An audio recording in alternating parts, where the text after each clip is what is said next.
Ашыралы? Усан Нурмаматовдун күнүмдүк иши өзү тейлеген Орозбеков айыл аймактык башкармалыгынан башталат. Ал эл аралап өз аймагына тиешелүү жумуштарды кынтыксыз аткаруу аракетин көрөт.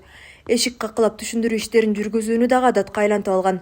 Анткени анын негизги максаты ар кандай кырсыктардын алдын алып, коомдук тартипти көзөмөлдөп бейпил жашоону камсыздөөгө багытталат. Мен мына Кадамжай шаарынын Жидек айылына караштуу Кирпи деген участкасында Каратайып Ашыралы үй бүлөсү шарты оор үй бүлө болгондуктан тез кабар алып, анан үй бүлөсү да апасы көз азиз, инеси биринчи кубатагы майып балдары жаш экендигинен тез кабар алып турам. Үй бүлө шарты оор.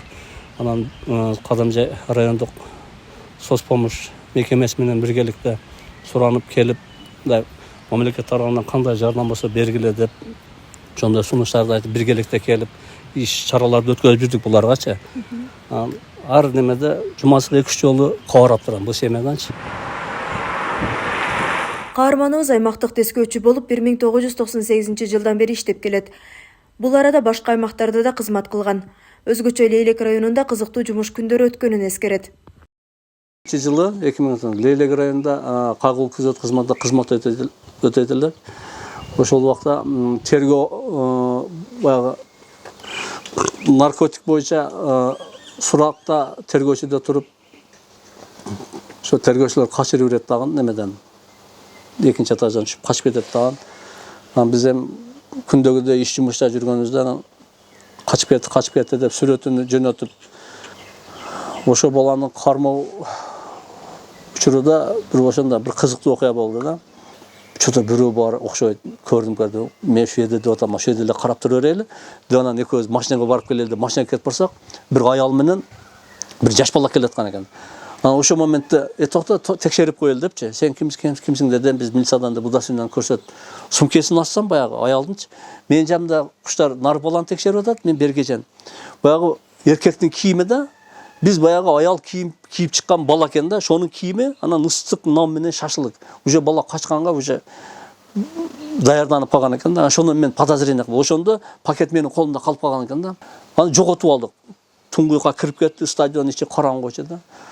Шытыр деген үн чыгып калды. Ошо чыштырып атат анан баягы спичкасын жандырып, баягы чыштыраган жерге бассам, баягы аялчан кийинип качкан. Ошол декоративдин астында жаткан экен да. Ошол жерден кармап, куштар мен кармадым депчи. Каердеси баягы көз бөлүнгөн жери ошол жерге кел депчи. Түнкү саат 1-2 болуп калгандан кармап, куштар келдинен байлап, дежуркага чалдык, биз кармадык депчи. Эми кармадык деп биз да сүйүнүп атабыз. 5 баланы мастыран тетип болгон баягы жердечи. Аны алып тергөөчү келди, осмотр кылып, мен курал колдонгонмун да. Токто деп асманга атып, ошол атканда бул жер ошондо бекинип калган экен да.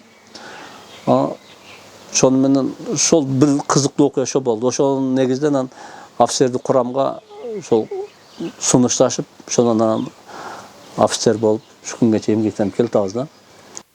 Коомдук тартип сакчысы өз ишине жоопкерчиликтүү, акыйкат, эл менен тыгыз байланышта иш алып баргандыгы үчүн айылда аны баары таанып, сыйлашат. Калкка түшүндүрүү иштерин аткаргандан сырткары паспорттук режимди да жүргүзөт. Жумуш убагында өзүбүздүн тейлеген аймакта күнүгө аймактык кудуруу журнал менен 10-15 үйдү текшерип, үй бүлөсүндө кандай көйгөйлөр бар, ошону билебиз. Канча жаш бала бар, канча адам ички миграцияда, тышкы миграцияда. Милиция кызматкерлери мамлекеттин тынчтыгын, элибиздин бейпилдигин, ар бир жарандын коопсуздугун күндүр-түндүр камсыз кылууда. Мындай ары татаал, ары ардактуу кесиптин ээси Усан Нурмаматов эл үчүн талбай эмгек жаратып келүүдө. Айбегим Набиева, жаңылыктар.